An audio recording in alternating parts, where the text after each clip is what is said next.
para no ejecutar acciones que, por supuesto, y forma parte de tu preocupación, deben ser consideradas al momento de tomar una política, entendiendo la política como esa facultad que tenemos nosotros de desarrollarnos, de vivir, entendiendo el desarrollo en esa preocupación que mostró Carlos al inicio, ¿no? De que ese desarrollo ultranza nos ha llevado quizás a entender que existe un sinsentido de lo que realmente es el desarrollo, que nos ha permitido y nos ha llevado a confundir la vía del desarrollo con lo que realmente es el desarrollo, entender que estamos así básicamente por nuestro comportamiento. Es que yo creo que tú dijiste una de las palabras más didácticas, pero más sabias, perdón, que yo he oído en todas estas intervenciones o interrelaciones que he tenido cuando hemos hablado al respecto: el saqueo de la naturaleza. Yo creo que eso lo de estamos saqueando al planeta Tierra. Y yo creo que entre una de las cosas, o uno de mis objetivos, es preguntarle al común, a la persona que está ahorita, a lo mejor, ¿qué te digo yo?, en la cocina preparándose un sándwich antes de acostarse, o la persona que está limpiando su jardín, o la persona que está hasta lavando su carro. Señor, ¿qué está usted dispuesto a hacer como ser humano por cuidar su hogar? Porque yo creo que la mayoría de los seres humanos, lo que no hemos entendido, es que la tierra es nuestro hogar, sin ninguna otra alternativa, por lo menos conocida, porque se dice que hay vida extraterrestre, pero ¿quién lo ha demostrado? Entre una de las imágenes más que me han hecho meditar más, fue una imagen, que hace algo en su documental, que fue tomada una fotografía de la sonda Galileo a 6.000 millones de años luz de la Tierra, y la Tierra aparece en esa fotografía como la punta, ni siquiera la cabeza de un alfiler, sino como la punta de un alfiler. Él lo llamó un pequeño punto azul, un pequeño píxel azul. Exactamente. Carl Sagan. Ahora, ¿a dónde quiero llegar? En ese universo conocido, esa magnificencia, ese universo conocido donde nosotros somos diminutos, apenas perceptibles, es la única parte donde se tiene conocimiento pleno de que hay vida. Y nosotros estamos destruyendo a quien nos provee, estamos destruyendo nuestra madre, estamos destruyendo a quien nos da calor, a quien nos amamanta, al que nos da la vitamina. Como digo yo, estamos talando y quemando a veces plantas que son inclusive desconocidas. ¿Por qué no o por qué no pensar de que aquí mismo en Terepaima puede haber una planta que sea favorable para la cura del SIDA? ¿Por qué nos enfrascamos, como digo yo, a defender el Valle del Turbio, pero nadie habla de las cabeceras del Turbio? Y así de todos los ríos. Estamos destruyendo todas las aguas. Yo tengo conocimiento de personas asentadas del Estado portuguesa, que es el granero de Venezuela, el que produce mayor cantidad de alimentos, donde los pozos profundos de la finca se están secando. Yo tengo un amigo que tiene una finca de arroz, y se secó, de 6 pozos se le secaron 2 y 4 tuvo que repotenciarlo. Tenemos poco tiempo en este segmento. ¿Qué nos dirías tú al respecto? ¿Qué nos diría ese mensaje de Francisco Tamayo? Nos quedan pocos segundos. Bueno, yo diría que lo más importante, si evidentemente existen grandes fuerzas de un sistema, de un modelo económico que destruye, que saquea, como han dicho ustedes, debe haber una conciencia ciudadana, una conciencia política en lo pequeño, en lo local, en lo que adentro nosotros podamos hacer. Es decir, evidentemente hay fuerzas grandes que se mueven, pero uno como educador, como miembro de una comunidad política, uno también puede tener un accionar, a lo mejor mínimo, a menor escala, pero que forman parte de eso. Mi preocupación es, y que eso está muy claro en Francisco Tamayo, es que a los grandes problemas parecieran que no podemos empezar con pequeñas respuestas. Si le tenemos, lo damos por sabido y por dado, pues no, y son grandes problemas. Y pareciera que, como ha dicho Rafael, hay un comportamiento humano que se siente ajeno a un hecho que es real. Pues yo leía un artículo reciente de prologuista de ese libro de Rafael, el profesor Juan Carlos Sánchez, donde decía que bueno, hay enfermedades que vienen ahora, van a ser regresivas, nuevas infecciones, nuevas manifestaciones de polio, a raíz de ese deterioro progresivo o real, pues, de la relación hombre-naturaleza. Entonces nosotros creemos que lo importante está, José Martí tiene un principio muy sabio, que a mí me gusta repetir: conocer es resolver. Y en otro principio de Marción y Ragorri, solo se quiere lo que se conoce. En la medida que conocemos nuestra historia, nuestra geografía, y que estamos hechos de esa historia y de esa geografía, podemos defenderla, protegerla. Y lo que es más importante aquí sería que Francisco Tamayo en ese sentido fue tempranamente muy claro: erradicar aquellos conceptos, Rafael, que nos enseñó en la escuela, cuando nosotros estábamos en la escuela, que había unas cosas que eran infinitas, había unos recursos que eran infinitos y que otros eran finitos. ¿Cómo nos hizo daño esa idea de que hay cosas infinitas, o hay cosas que son renovables y otras no? Entonces, que pareciera que la naturaleza es infinita, y eso es mentira, porque se agota, la tierra pierde sus fertilidades, hay sitios donde la gente dice ahora, bueno, aquí hay más frío, y eso tiene que ver con un modelo de naturaleza que hemos intervenido. Bueno, en aras del tiempo, ya entonces, una vez más agradezco a usted, señor, a usted, señora, a los adolescentes, a todo aquel ser pensante, que no se me retire del televisor. En el próximo negro tendremos las conclusiones y a lo mejor usted pueda pensar un poco qué puede hacer por salvar su hogar.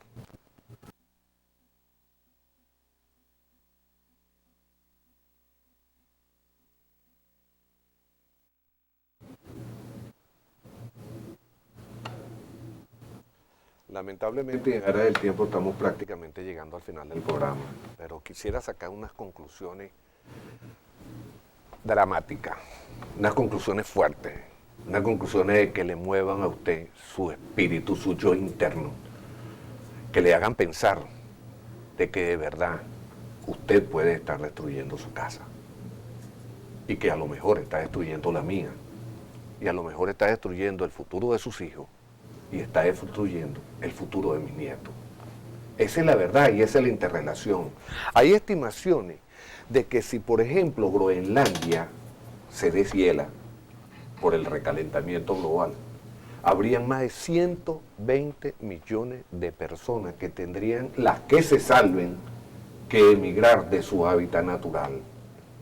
Sitios como donde se encuentra la ciudad de Nueva York, donde se encuentra Shanghái, donde se encuentra X zonas del planeta, desaparecerían bajo las aguas.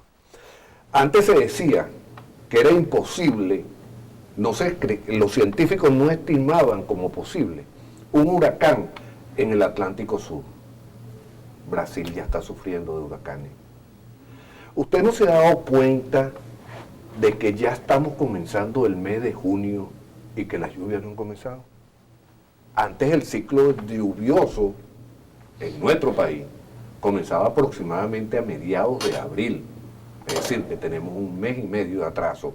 Eso trae inclusive, y el recalentamiento global, como lo estaba diciendo el profesor Jiménez, trae inclusive una expansión de enfermedades, incluso hasta ahora desconocidas.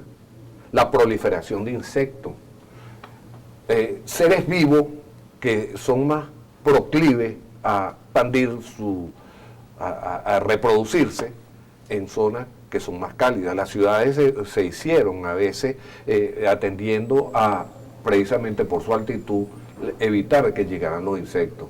De todo he conocido que las grandes poblaciones se hicieron a la orilla de los ríos precisamente por la consecución del agua.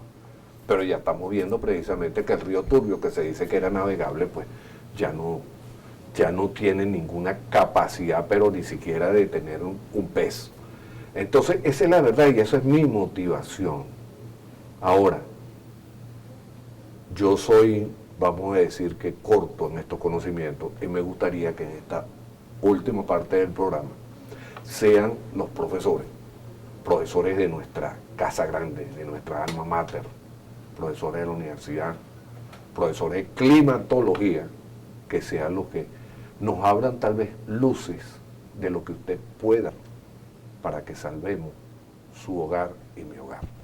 Sí, en primer lugar, tener claro lo que ya está conocido, está escrito, lo plasmamos con la idea de que se multiplique esta información. En la primera comunicación hasta ahora única establecida por Venezuela, se establece que una de las consecuencias que va a tener el cambio climático es la alteración del régimen hidrogeológico. Eso quiere decir nosotros, el 60% de nuestra población vive en el arco montañoso de la región centro-norte costera y gran parte del consumo de agua va en función de los embalses.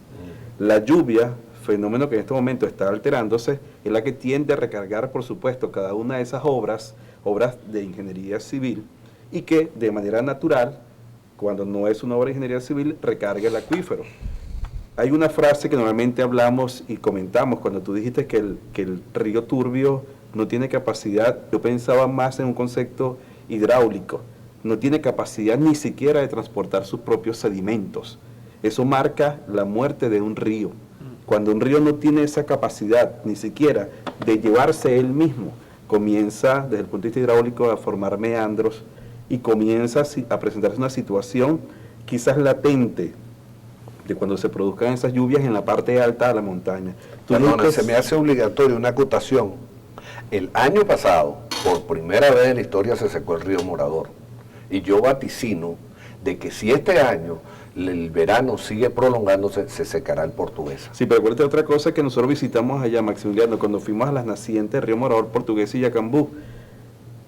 Hay una situación ajena, y tú lo dijiste, nosotros lamentablemente tenemos esa visión fragmentaria, mecanicista, que nos ha llevado a tener un mal enfoque de la situación. Acuérdate de algo bien importante, que es esa acción que ocurre en la parte alta de la montaña, y cuando se presenta una lluvia de gran intensidad y corta duración, hay un escurrimiento total que al final no te deja nada porque no permite que el agua escurra, que el agua infiltre, que el agua percole y te garantice ese caudal del río. ¿Qué pasa en época de sequía? Porque un río lleva agua, porque simplemente se ha cargado en época de lluvia y eso permite el caudal base, que es el mínimo río, para por lo menos solventar. Entonces, el hecho, por ejemplo, en este caso de que el Morador no llevase agua, va más que a una cantidad de precipitación de esa lámina caída, obedece más al hecho de la deforestación. Hay que recordar algo, los modelos vaticinan que la cantidad de precipitación se va a mantener, lo que se va a modificar es el periodo de lluvia. Exactamente.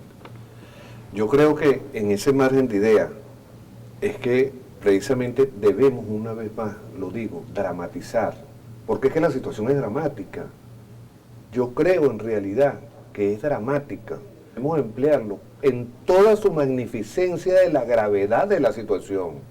Y a lo mejor lo que debemos, usted que me está viendo, usted que me está oyendo, usted que tiene conciencia, usted que es un adolescente, a lo mejor le están pidiendo un trabajo en su sistema educativo al respecto, pregúntese, ¿qué estoy haciendo yo para que las autoridades a quienes le compete parar este ecocidio que está destruyendo su hábitat y la mía, actúen? En el país, la Constitución Nacional tiene tres artículos en específico para preservar el ambiente. Hay alrededor de 7 u 8 leyes que van destinadas a preservar el ambiente. Hay unas últimas, creo que son 3 o 4, aprobadas por el actual gobierno. Pero ¿qué se está haciendo? Porque yo repito, no es la cacería de brujas. Tenemos que educar, tenemos que incentivar, tenemos que inculcar esa conciencia que debemos cuidar, nuestra única forma de vida. Es la única forma de vida, no tenemos ninguna otra alternativa conocida hasta ahora. Así es, tenemos nosotros la responsabilidad de cultivar la conciencia por la naturaleza, no como un hecho externo, sino como un hecho interno. Nosotros creemos que ahí está la clave de esto. Educación, la familia, los medios de comunicación. Tiene que ser una cruzada también. Sí, una cruzada. En ocasiones, Carlos, lo que tú dices, se ha escrito bastante en función de esa enseñanza en valores, pero que realmente a veces a nosotros como profesores se nos hace difícil porque quizás es subjetivo, ¿no? Pero de hecho hay que cambiar esa forma necesariamente. Sí. Entre una de las cosas, yo quisiera hacer unas recomendaciones a los posibles televidentes, a las personas que están observándonos. Y es más, pido disculpas por la activación del celular, creía que lo había apagado. Porque precisamente lo que yo quiero es llegar al corazón de la familia. Vale la Y pena. no a la familia, a lo mejor de aquí, la familia de aquí, de Barquisimeto, a lo mejor no ha despertado que lo que estamos ocasionando en la montaña le atañe directamente, ahorita, porque tú dijiste una razón y ahorita te doy la palabra de lo que vale la pena, pero si no tenemos agua, ¿con qué llenamos el todo, Señor? Mi intervención, Maximiliano, era en función de la tecnología. Nosotros creemos ciegamente en que la tecnología nos va a sacar del problema en que nos metió. Y cuando en función de eso nosotros ciframos todas nuestras esperanzas, seguramente vamos a tener que trabajar más y pensar más de lo que realmente estamos. Bueno, lamentablemente podríamos decir de que el tiempo ha sido corto. Si quiero, antes de despedir el programa, agradecer el altruismo de la directiva del canal por permitirnos llegar a ustedes en una forma de despertar su conciencia ambiental, en una forma de que piensen un poco más en las futuras generaciones, que así con esa alegría cuando Dios les regala un hijo, cuando Dios les regala un nieto, en ese momento de profunda alegría, de profunda felicidad, digan, pregúntense, cuando vean a su hijo, a su nieto, a su familiar, pregúntense, ¿cuál es el modo de vida que le estoy dejando?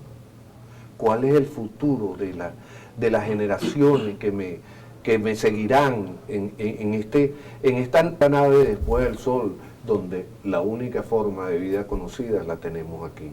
Y que nos provee, como dije con anterioridad, de alimentos, de medicina, de medios de comunicación, donde se integra la vida vegetal, animal y por consiguiente la humana.